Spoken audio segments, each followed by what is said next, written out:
The mother-in-law only came because she never misses free champagne, my son-in-law said into the microphone, smiling as if he had just delivered the cleverest line of the evening. The ballroom erupted in laughter, the kind that rolls across round tables dressed in white linen and gold centerpieces, the kind that makes crystal glasses tremble slightly against china plates. I was standing near the back of the room at the Grand Harbor Hotel, a glass of champagne in my hand, wearing a navy dress I had carefully pressed that afternoon, and for a moment I wondered if perhaps I had misheard him. But I hadn't. Daniel Brooks, newly promoted vice president of operations at his tech firm, was standing under a chandelier that probably cost more than my first car, raising his glass while 200 of his colleagues, friends, and carefully selected connections looked in my direction. I did not flinch. I did not set the glass down. I did not correct him. I simply smiled. The band resumed its soft jazz. Waiters in black vests continued weaving between tables with trays of hors d'oeuvres, and the projector behind Daniel flashed a slideshow of his career milestones. Photos of him in tailored suits, shaking hands, cutting ribbons, standing beside charts that pointed upward in confident blue lines. My daughter Emily sat at the table closest to the stage, her shoulders stiff, her lips curved into a polite expression that did not quite reach her eyes. She did not look at me. 20 years ago, I wrote Daniel a check for $75,000 so he could launch the small consulting startup that would eventually become the company he was celebrating tonight. I remember the way my hand trembled then, not from humiliation, but from hope. I had taken out a home equity line of credit on the house my late husband and I had paid off inch by inch over 3 decades, trusting that investing in my son-in-law was the same as investing in my daughter's future. Back then, Daniel had called me Margaret with a softness in his voice, had thanked me twice, had promised that one day he would make me proud. Tonight, under the warm glow of chandeliers and corporate applause, he had turned my presence into a punchline. I took a slow sip of champagne. It tasted dry, crisp, expensive. Around me, conversations resumed in low hums. Someone behind me whispered, "He's hilarious." Another voice said, "That's Daniel for you." I adjusted the pearl necklace at my collarbone, the one my husband gave me on our 40th anniversary, and I let the laughter fade on its own. There is a particular kind of silence that forms inside you when something shifts permanently. It isn't loud. It doesn't demand attention. It simply settles. As Daniel continued speaking about leadership and resilience and the importance of family support, I watched him carefully, not as a wounded mother-in-law, but as a woman reviewing a long series of small moments she had once dismissed as harmless jokes. The teasing comments about my old-fashioned budgeting, the casual references to my retirement fund during holidays, the way he always made sure others knew he had made it on his own. I had mistaken charm for gratitude. I had mistaken humor for respect. Standing in that ballroom, with 200 people clapping for a man I had once believed in completely, I realized something far more valuable than champagne was being poured that night: clarity. And clarity, unlike applause, does not fade when the music stops. The applause carried on for several more minutes after Daniel finished his speech, and by the time the master of ceremonies announced dinner service, the comment had already dissolved into the evening air as if it were harmless. I remained where I was for a moment longer, watching as colleagues lined up to shake Daniel's hand, pat his shoulder, and congratulate him on his well-deserved promotion. When I finally returned to my assigned table near the back of the ballroom, the place card in front of my seat read Margaret Whitmore in elegant gold script, positioned beside 2 junior associates who were more interested in their phones than in conversation. Emily glanced over once, her expression careful. "He was just trying to be funny, Mom," she said softly when Daniel became occupied across the room. I nodded as though that explanation were sufficient. I have learned that when people rush to define something as a joke, they are often protecting something else entirely. The salad course arrived, followed by filet mignon plated with roasted asparagus and red potatoes, each dish presented with meticulous precision. I ate slowly, not because I was hungry, but because leaving too soon would have felt like conceding something I was not prepared to surrender. Across the room, Daniel moved effortlessly between tables, his laughter bright and confident. I noticed how often he gestured with open palms when he spoke about his journey, how frequently he used the word self-made. That phrase hovered in the air longer than any of his jokes. Self-made. I traced the rim of my water glass with my fingertip and allowed memory to do what applause could not erase. I remembered the afternoon he and Emily sat at my kitchen table 20 years earlier, papers spread out in careful stacks. Daniel explaining market projections with the enthusiasm of a man who believed numbers could bend to willpower alone. I remembered the way Emily squeezed my hand under the table when I hesitated, the unspoken plea in her eyes. I remembered walking into my local bank branch the following week, signing documents for a $75,000 line of credit, assuring the loan officer that my son-in-law was brilliant and determined. That was the day I told myself that family meant stepping forward without keeping score. Tonight, as dessert was served and champagne glasses were refilled, I realized that Daniel had been keeping score all along. Every compliment he received was framed as personal conquest. Every milestone was described as an individual triumph. Even his gratitude, when it appeared in public speeches, was broad and vague, directed toward those who believed in me. Never toward names, never toward specifics. After dinner, the lights dimmed slightly, and a short video montage played, featuring photographs of Daniel in modest office spaces during the early years of his company. I recognized the folding table in one image. It had once stood in my garage. I recognized the worn leather briefcase in another. It had belonged to my late husband. I watched carefully to see if the credits at the end would mention anyone beyond Daniel and his executive team. They did not. The video concluded with bold white letters across a blue background. Vision. Discipline. Independence. The room applauded once more. I felt no surge of anger. What I felt instead was an almost clinical awareness, as if I were examining the blueprint of a house I had helped build, only to discover that my name had never been included on the deed. When the evening began to wind down and guests started collecting coats, Daniel finally approached me. "Margaret," he said warmly, leaning down slightly as though speaking to someone fragile, "I hope you enjoyed yourself." I met his eyes and held his gaze longer than usual. It was very enlightening. I replied, my tone steady. He laughed lightly, interpreting my words as approval. I did not correct him. As I stepped into the cool night air outside the hotel, the city lights reflecting off the harbor, I understood something with a clarity that surprised even me. Tonight had not been about champagne. It had been about ownership. And ownership, unlike applause, can be documented. The drive home from the Grand Harbor Hotel took exactly 23 minutes, the same amount of time it had taken me to drive there earlier that evening, yet it felt longer on the return. The city skyline faded behind me as I merged onto the highway, the soft hum of tires against asphalt filling the quiet space inside my car. I did not turn on the radio. I preferred the silence. Silence leaves room for details to resurface. I replayed Daniel's voice in my mind, not with outrage, but with precision. The mother-in-law only came because she never misses free champagne. It had been delivered lightly, wrapped in laughter, disguised as charm. But humor has edges. Sometimes those edges reveal what applause attempts to soften. When I reached my driveway, I sat for a moment before turning off the engine. The porch light cast a warm circle on the front steps of the house my late husband and I purchased 38 years ago for $182,000. Back then, Daniel was still in high school. Emily was only 19 when she brought him home for the first time, introducing him as ambitious and driven.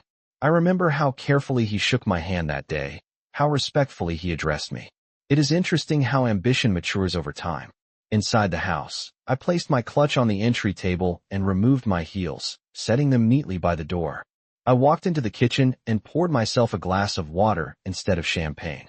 The kitchen lights reflected off the granite countertops that my husband and I installed during a renovation 15 years ago, paid in full without loans. I opened the drawer beside the refrigerator and removed a slim folder I had not touched in several months. Inside were copies of the original loan documents from 2 decades earlier, the home equity line of credit agreement, and the personal guarantee form Daniel had signed with firm confidence. I had never needed to revisit those papers. Daniel's company had grown steadily, eventually expanding into 3 states, reporting annual revenues that surpassed $12 million last year according to the local business journal. Success tends to create the illusion that old agreements become irrelevant. I spread the documents across the kitchen table and read them slowly, tracing each clause with deliberate attention. There it was in clear language.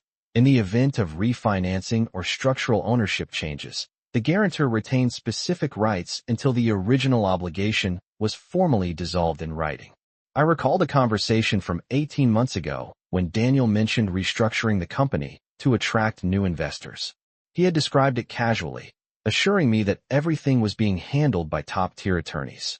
I had nodded, trusting that if my signature were required for anything further, I would be informed. Yet no such request had arrived. I retrieved my reading glasses from the counter and examined the most recent annual statement Daniel had sent me out of courtesy. The outstanding balance had been reduced significantly, but it had not been closed. My name still appeared in small print near the bottom of the page. I felt no surge of anger as I reviewed the numbers. What I felt was recognition. Recognition that while Daniel spoke publicly of independence, he had quietly relied on foundations he preferred not to acknowledge. I gathered the papers into a neat stack and returned them to the folder, placing it back in the drawer with care. Ownership, I reminded myself, is rarely about volume. It is about documentation. And documentation, unlike applause, does not disappear when the lights go out. The next morning I woke before sunrise, not because of worry, but because my mind felt unusually clear. There is a difference between sleeplessness born from anxiety and wakefulness born from understanding. I made coffee the way I always do, 2 level tablespoons of ground beans into the stainless steel filter, 6 cups of water measured precisely, the steady drip filling the quiet kitchen. Through the window above the sink, I watched the pale light stretch across the backyard, touching the oak tree my husband planted the year. Emily turned 10. That tree had grown without applause, without speeches, without anyone announcing its resilience into a microphone. Growth does not require recognition. It requires roots. I carried my coffee to the dining room table and opened my laptop. I searched for Daniel's company website, something I had not done in over a year. The homepage featured a new corporate photograph. Daniel in a tailored charcoal suit, arms crossed, standing in front of a glass office building that reflected a blue sky. Beneath the image were the words Founder and Chief Visionary Officer. The title had changed since the party. Vice President had apparently become something larger. I clicked through the executive biography, reading every line carefully. It described humble beginnings, relentless work ethic, strategic risk-taking. It mentioned mentors, market challenges, bold decisions. It did not mention the early capital that had allowed the company to survive its first 18 months. It did not mention the folding table in my garage or the credit line tied to my home. I felt no sting reading the omission. Instead, I noticed how consistently the narrative centered on independence. Independence is an appealing word. It suggests strength, autonomy, self-reliance. But even the strongest structures depend on something beneath them. I opened a separate browser tab and searched public business filings for the past 2 years. It took several minutes to navigate through the state database, but eventually I found the updated corporate registration. The ownership percentages had shifted. Daniel now held a larger share than before. There was a note about refinancing corporate debt through a regional bank 18 months earlier. My eyes moved slowly across the page. Refinancing corporate debt. That was the phrase he had used casually during Thanksgiving dinner, the year he carved the turkey with theatrical confidence and spoke about expansion into new markets. I remembered asking if he needed anything from me at that time. He had laughed lightly and said, "Margaret, you have done enough." I had accepted that answer without question. Now I understood the tone beneath it. Not gratitude. Closure. I closed the laptop and folded my hands on the table. When people decide they have outgrown the assistance that once sustained them, they often attempt to rewrite the story. It is easier to minimize the foundation than to acknowledge continued reliance upon it. I finished my coffee and returned to the kitchen drawer where the folder rested. I did not remove the papers again. I did not need to. The details were already clear in my mind. What mattered now was not what Daniel had said at a party, but what had been formally documented and what had not. Outside, the morning had brightened fully. Neighbors were leaving for work, car doors closing, engines starting. Life was moving forward in ordinary rhythm. I stood at the sink and rinsed my cup, placing it carefully into the dishwasher. Then I reached for my phone and scrolled to a contact I had not called in over a year. Harrison Cole, attorney at law. My late husband trusted him with every contract we ever signed. I studied his name for a moment before setting the phone back down on the counter. Timing, I reminded myself, is as important as documentation. There was no urgency in my movements, no rush in my breathing. Clarity does not shout. It waits. By mid-morning the house had settled into its usual quiet rhythm, the ticking clock above the stove marking each minute with steady indifference. I stood by the living room window and watched a delivery truck roll past, sunlight glinting off its windshield, and I considered how many years I had allowed momentum to replace scrutiny. Daniel had always moved quickly. Quick decisions, quick expansions, quick reassurances. Confidence can be persuasive, especially when it is paired with success. But documentation does not move quickly. Documentation waits in drawers and filing cabinets, patient and exact. I returned to the kitchen and picked up my phone again, this time pressing Harrison Cole's name before hesitation could intervene. He answered on the third ring, his voice measured and familiar. "Margaret, it has been a while," he said warmly. I could picture him in his downtown office, shelves lined with thick binders, a framed photograph of his grandchildren on the corner of his desk. "It has," I replied. "I need to review an old agreement." There was no drama in my tone, no urgency that might invite unnecessary questions. We scheduled an appointment for the following afternoon at 2 o'clock. After ending the call, I felt something settle into place, not satisfaction, not even resolve, but alignment. That afternoon, I drove to the local branch of the regional bank listed in Daniel's refinancing filing. The building was modern, all glass panels, and brushed steel, a far cry from the modest brick branch where I had first secured the home equity line 20 years earlier. Inside, the air smelled faintly of fresh carpet and coffee. I requested a printed copy of the current balance and status of the original credit agreement tied to my property. The young banker who assisted me wore a navy suit and an earnest expression. He addressed me as ma'am and spoke with polite efficiency. Within minutes, he handed me the updated statement. The balance had been reduced substantially, but the account remained open. My name was still listed as guarantor. I thanked him and folded the paper carefully into my handbag. As I walked back to my car, I thought about the word guarantor. It is a quiet word. It does not appear in speeches. It does not receive applause. Yet it carries weight. That evening Emily called. Her voice sounded casual, perhaps slightly cautious. "Mom, I hope you did not take Daniel's joke too seriously," she said. I leaned back in my armchair and looked at the framed photographs on the mantel, images of Emily as a child holding a lemonade stand sign, Emily in her high school graduation cap, Emily on her wedding day.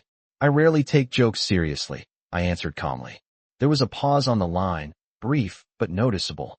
"He just gets excited at these events," she added. "People expect him to be entertaining." I considered that. Entertainment requires an audience. It also requires a target. "I understand," I said evenly. We spoke for a few more minutes about ordinary things, grocery prices, the weather forecast predicting rain later in the week, a neighbor who had repainted his fence. When the call ended, I set the phone down gently. I did not mention the bank visit. I did not mention the appointment with Harrison Cole. Timing, I reminded myself again, is not about speed. It is about sequence. That night, I placed the bank statement beside the folder of original documents and turned off the lights one by one throughout the house. As darkness settled in each room, I felt no rush to act, only a steady awareness that foundations, once examined, have a way of revealing who truly stands upon them. The following afternoon, I arrived at Harrison Cole's office 10 minutes early, as I have always believed punctuality reflects intention. His building stood on a quiet downtown corner, red brick with brass lettering beside the door that read Cole and Associates. Inside, the reception area smelled faintly of paper and polished wood. Framed certificates lined the walls, each one representing decades of careful work rather than sudden success. When Harrison stepped out to greet me, he looked older than I remembered, his hair more silver than gray, but his eyes remained sharp. We shook hands firmly, and he guided me into his office where sunlight filtered through tall windows overlooking the courthouse square. I placed my folder and the recent bank statement on his desk without preamble. "I would like to review my position as guarantor," I said. He adjusted his glasses and opened the folder slowly, reading each page with deliberate attention. There was no rush in his movements, no dramatic reaction. That steadiness reassured me more than any immediate declaration could have. After several minutes, he leaned back in his chair and folded his hands. "Margaret, the original agreement remains active. Unless there has been a formal release signed by you, your guarantee still carries weight. If the company refinanced its corporate debt, that does not automatically dissolve this obligation. I nodded, absorbing the clarity of his words. If the remaining balance is not satisfied or if there are structural changes that affect the original terms, you retain certain rights, he continued. You could request documentation, renegotiate conditions, or in some cases require formal closure before consenting to any further changes. The language was precise, calm, and unmistakable. I felt no surge of triumph. What I felt was confirmation. Harrison glanced at me thoughtfully. Is there a concern? He asked. I considered how to answer without inviting unnecessary emotion into the room. There is a difference between public narrative and legal standing, I replied. He allowed himself a faint smile. There often is.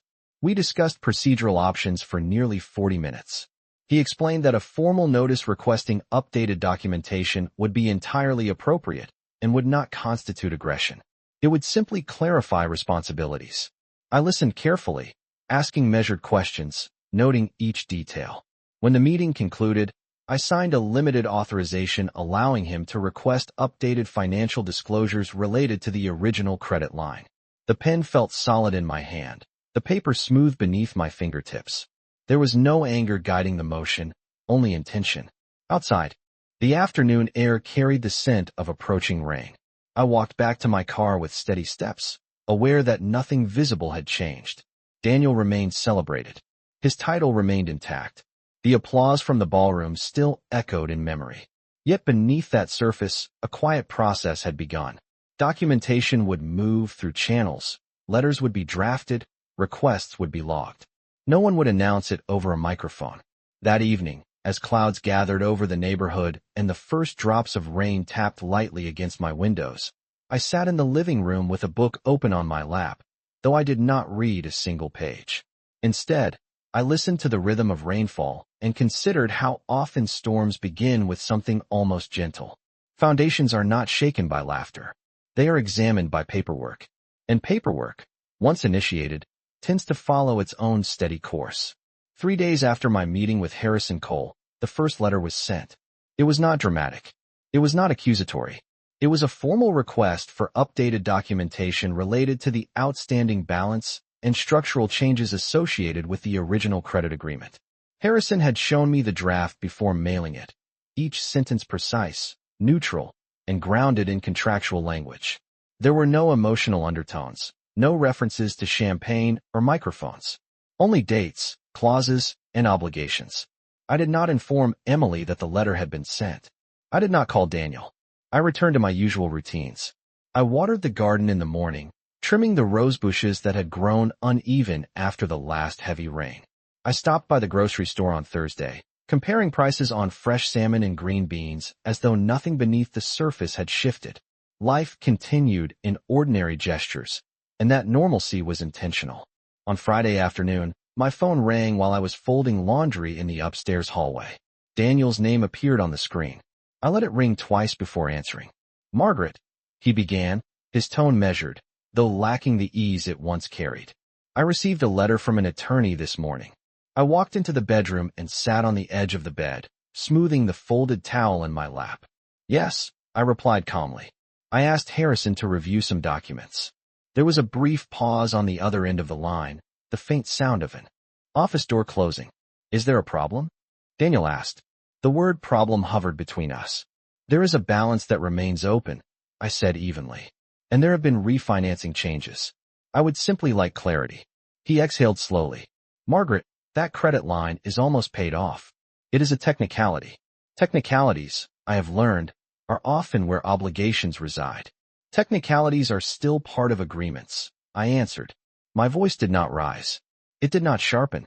It remained steady, the way it had been in the ballroom when laughter filled the air. Daniel shifted his approach. "If this is about what I said at the party, I already told Emily I would call you. It was a joke." I looked at the framed photograph on my dresser, the one taken at Emily's college graduation, Daniel standing beside her with his arm around her shoulders, both of them younger, hopeful, unguarded. "This is not about a joke," I said quietly. "This is about documentation." Silence followed, heavier now. What exactly are you asking for? He pressed. Updated financial disclosures and confirmation of the refinancing terms, I replied. It is standard procedure when a guarantor remains listed. The word guarantor seemed to land differently this time. He did not laugh. He did not deflect. I will have my accountant send something over, he said after a moment. His tone had shifted, less performative, more careful. That would be appropriate, I answered. We ended the call without further exchange. I placed the phone on the nightstand and returned to folding laundry, aligning edges precisely, stacking each towel neatly atop the other. Downstairs, the house was quiet. Outside, a neighbor's lawn mower hummed faintly in the distance.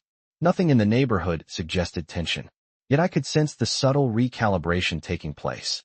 Applause fades quickly. Paperwork moves more deliberately. By Monday morning, Harrison forwarded me a copy of an email from Daniel's office requesting an extension to gather the necessary documents. I read the message slowly, noticing the absence of casual tone, the absence of humor. It was concise, respectful, and unmistakably formal. I set the printed copy on the kitchen counter beside my morning coffee. The steam rose gently from the mug as sunlight streamed through the window. There was no satisfaction in my chest, no triumph. Only alignment. Public narratives may celebrate independence, but legal standing acknowledges interdependence. And once that acknowledgement begins, it rarely returns quietly to silence. By Wednesday afternoon, the requested documents began to arrive, not in a single confident packet, but in fragments. Harrison forwarded the first set to me with a brief note stating that additional disclosures were still pending. I sat at the dining room table, the same table where Emily once completed her algebra homework and where Daniel had outlined his first business projections on yellow legal paper. The documents were neatly formatted, stamped with corporate letterheads and digital signatures. They outlined the refinancing structure, the new line of corporate credit, and the distribution of ownership percentages.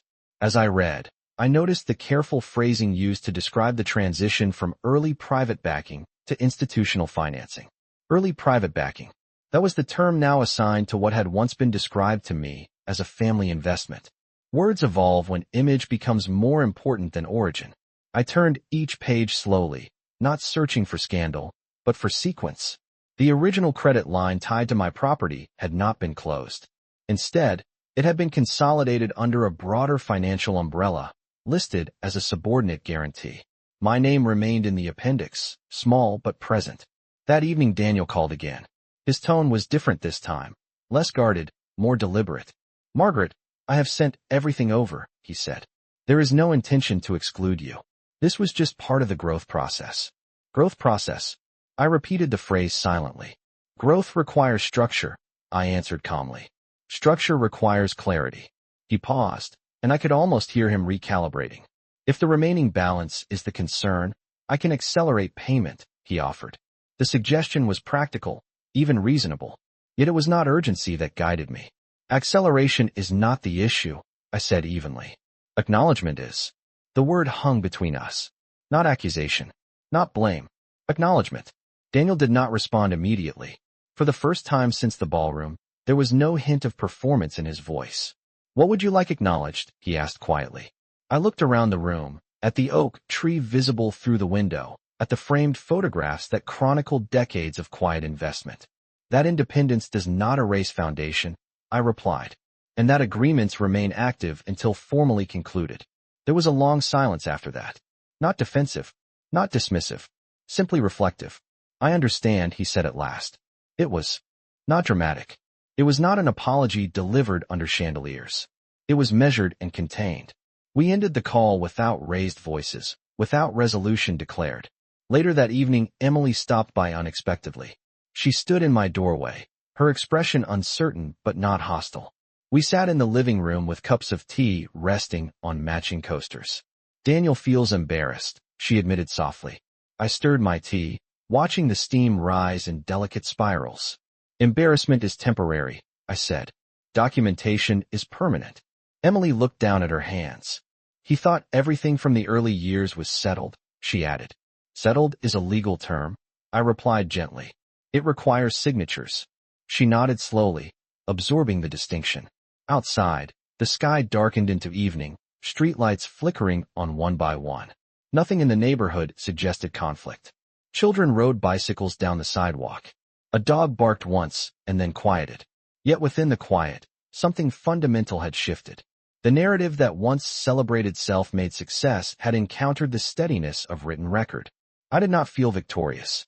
I felt aligned. When Emily left, she hugged me longer than usual, her embrace careful, thoughtful. After closing the door, I returned to the dining room table and stacked the documents into a neat pile. Growth may reshape buildings, titles, and speeches, but foundations remain where they were first poured. And once examined, they have a way of redefining the structure above them.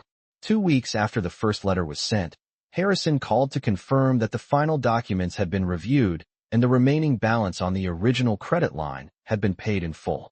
Daniel had not only accelerated the payment, he had requested formal confirmation that my name be released from any future obligation connected to the company's restructuring. The release document required my signature to acknowledge closure. I drove downtown that afternoon, the sky clear and bright, sunlight reflecting off office windows in sharp lines. In Harrison's office, the paperwork rested neatly on his desk, organized with colored tabs marking each section. I read every page slowly, my reading glasses resting low on my nose, absorbing the language that now formally concluded what had begun at my kitchen table 20 years earlier. Upon execution of this release, the guarantor shall bear no further responsibility or liability. The words were clear, unambiguous. I signed my name with steady handwriting, Margaret Whitmore, the same signature I had placed on the original agreement decades ago. When Harrison notarized the document, he offered a brief nod. "It is concluded," he said simply. Concluded. Not erased. Not denied. Concluded. That evening Daniel came to the house without announcement. I saw his car pull into the driveway as I was rinsing dishes at the sink. I dried my hands on a white kitchen towel and opened the front door before he could knock. He looked composed, though there was a seriousness in his expression that had not been present beneath the chandeliers. "I wanted to speak with you in person," he said. I stepped aside and allowed him into the foyer, though I did not invite him further than the living room. We sat across from one another, the late afternoon light casting long shadows across the hardwood floor. "The balance has been cleared," he began, "and the release has been filed. I wanted you to know that I appreciate what you did for us in the early years."